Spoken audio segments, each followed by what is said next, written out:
We're able to document and corroborate their testimonies with photographic evidence that was assessed by independent forensic experts.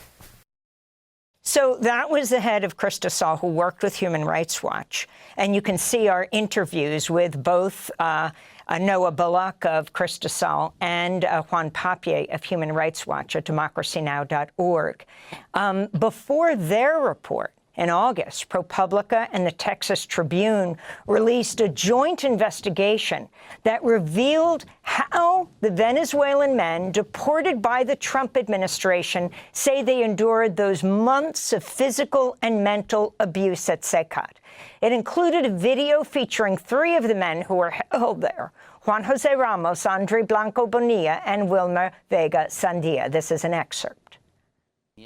Fear, fear, fear, fear, fear, fear, terror. An officer from El Salvador got on board, and he said, either you get off the easy way or the hard way. How will you get off? We're not getting off. Oh, the hard way then. And they started hitting us with batons. The prison director told us, welcome to hell, where you enter alive and leave dead. They forced us to kneel against our will, beating us. There were many people screaming, asking for help, for mercy. The shackles were so tight, and they injured our ankles. Many were even bleeding because we were cutting ourselves with the shackles. They would say to us crudely, walk, you piece of... I remember telling an officer, I can't walk. If you loosen the shackles, I can cooperate, but I can't walk. I have a medical condition. I'm hypertensive. I was beaten to the point of fainting. They dragged me until we got to the cell block. Then they threw me down. My head hit the floor. I woke up and asked God, why am I here? I felt like my world had collapsed. They started putting 10 to 15 people in each cell.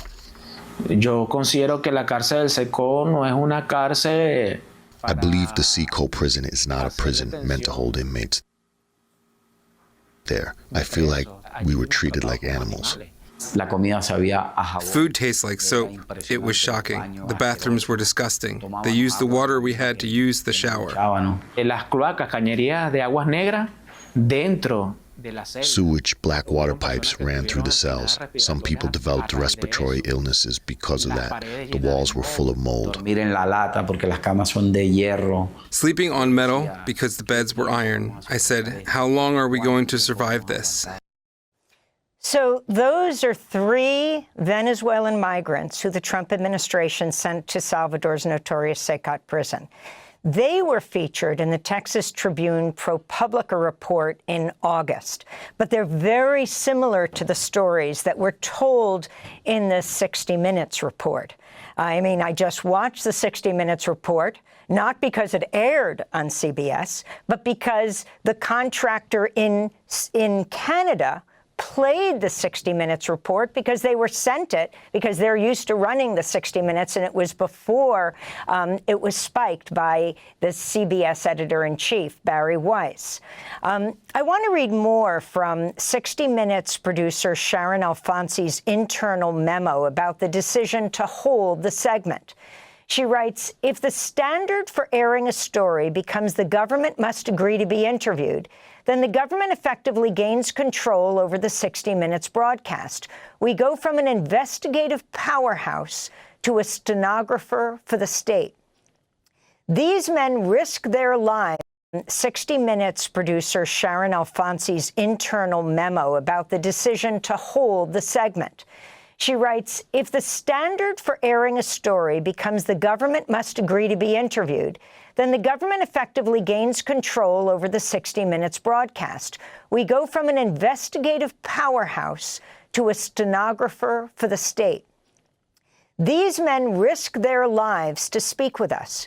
We have a moral and professional obligation to the sources who entrusted us with their stories. Abandoning them now is a betrayal of the most basic tenet of journalism, giving voice to the voiceless. Again, those are the words of Sharon Alfonsi in an internal memo responding to the spiking of her story. We're speaking to Alexa Koenig, who participated in the 60 Minutes report with her students at the Investigations Lab at the University of California, Berkeley. If you can talk about this tenet, giving voice to the voiceless, and what it means now that this story is out, it may end up being the most viewed story in 60 Minutes history precisely because CBS tried to kill it. And what this is teaching your students at Cal. What it's teaching our students at UC Berkeley is really the importance of rigorous reporting and really tight fact-checking. One of the gold standard for any investigation is to bring together physical evidence with testimonial evidence, so the stories of survivors in crisis and conflict, with documentary evidence, so the written reports and records that can actually be collated, now increasingly from digital spaces. I think what these students are doing is trying to bring that process deeper into the 21st century, pulling from social media and having advanced skills. We often now train journalists and others in basic fundamentals of digital open source investigation precisely because so much of people's lives today are lived online. I think they learned just how abundant the kinds of information is, even for something as locked down as a prison like CCOT, that there is always, or almost always, going to be information that circulates in these digital spaces, and that it could be an extraordinarily powerful way to help find the facts. What, again, I think was so important about the work that these students did was to bring that together with the incredible reporting that's been done by journalists, including at 60 Minutes.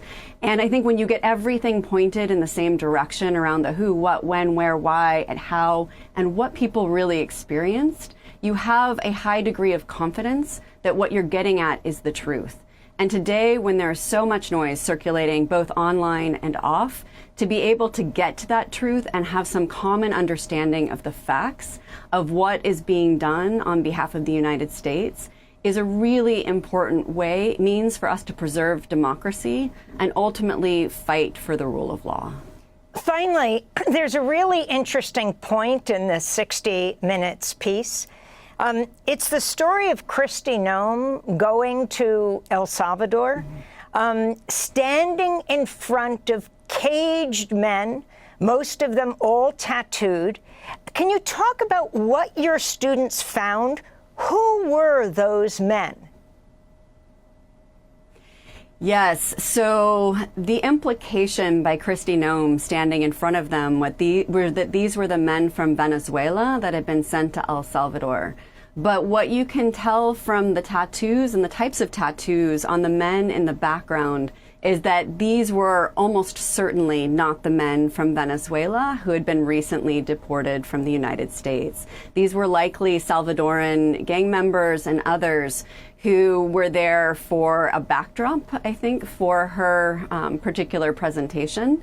So I think even just from that imagery and being able to pull together an understanding of who in what countries use tattoos as a symbol of who they are and their affiliations and who does not, became really powerful visual information to strongly suggest that these were not the men she was implying that they might be.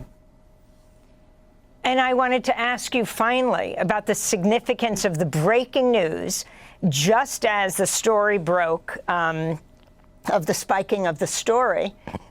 Paramount Skydance announced that Larry Ellison, the founder of Oracle and the father of Paramount CEO David Ellison, who installed Barry Weiss as editor-in-chief at CBS, Larry Ellison will personally guarantee $40 billion in the company's hostile bid for Warner Brothers Discovery.